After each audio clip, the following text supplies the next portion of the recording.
Hey, it's your health and wellness coach Marisha of Embody Fitness checking in, and today's video has been brought to you by this simple word, no.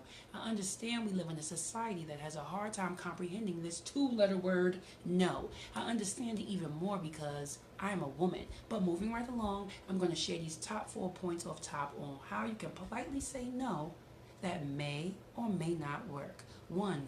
Be honest. You ain't got to lie, Craig. You ain't got to lie. Don't tell a lie or a story unless you plan on writing a book. 2. Make it short, quick, and to the point. Don't tell the before or the after. 3. Give alternatives, and that's only if you're interested in said thing. 4. Be straight up. Dragging it out only makes it tougher and harder for you. Cheers to you being able to say no once, twice, or for the rest of your life until you don't want to say no anymore. Until next time, I'll talk to you soon. Peace.